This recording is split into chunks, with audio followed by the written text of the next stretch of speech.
एक तू सच्चा तेरा नाम सच्चा अनंत।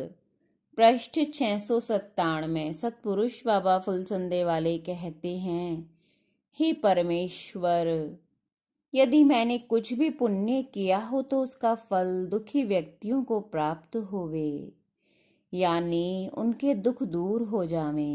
हे पुत्र, जिसने अपना संपूर्ण हृदय प्रभु को अर्पण कर दिया है और देह को लोक में लगा दिया है, वही सच्चा त्यागी, दाता और तत्व ज्ञानी है।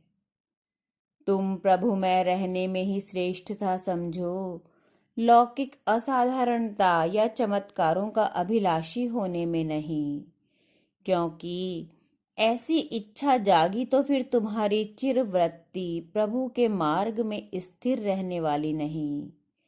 जिस स्थिरता को ईश्वर तुम में देखना चाहता है, अधीनता प्रभु का धाम है, अर्थात प्रभु की आज्ञा और इच्छा के अधीन रहना। धैर्य उस धाम में प्रवेश करने का द्वार है और आत्मविसर्जन यह उस मंदिर के अंदर का भाग है कि जिस धाम में सदा के लिए सर्वोत्तम सुख, चेतना और शांति ही शांति रहा करती है।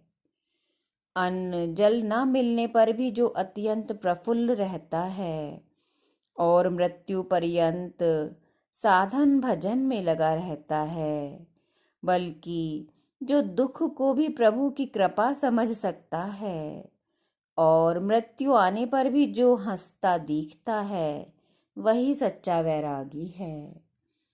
प्रायश्चित यद्यपि एक ही शब्द है, फिर भी इसमें ये 6 भाव रहते हैं।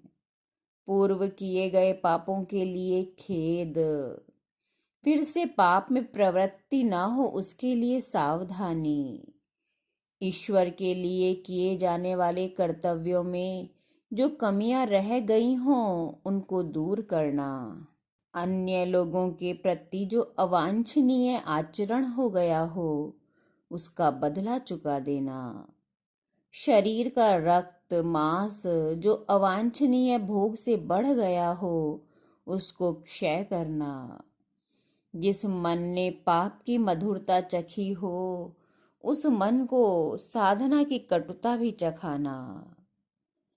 भक्त के हृदय में जब प्रभु प्रेम की ज्वाला पूरे जोर से भभक उठती है, तब ईश्वर के सिवा दूसरी जो भी कोई वस्तु उसमें रहती है उसको वह ज्वाला जलाकर भस्म करके फेंक देती है। नीति 3 प्रकार की है। पहला, संसारियों की नीति। इसमें वाणी की मधुरता, चतुराई, बाह्य विषयों का ज्ञान, धनिकों, अफसरों और राजाओं का गुणानुवाद आदि। समय का सदुपयोग, कहे अनुसार चलना, शत्रुओं से न ठगाना, प्रभु प्रार्थना में तथा हरि भक्तों से भेंट होने पर विनय प्रदर्शित करना, ये सब सत्पुरुषों की नीति है। आंतरिक शोधन, गूढ़ रहस्यों का ज्ञान, इंद्रिय निग्रह, चित्त संयम, वासना का त्याग और साधना, ये सब धर्मात्माओं की नीति है। एक तू सच्चा तेरा नाम सच्चा।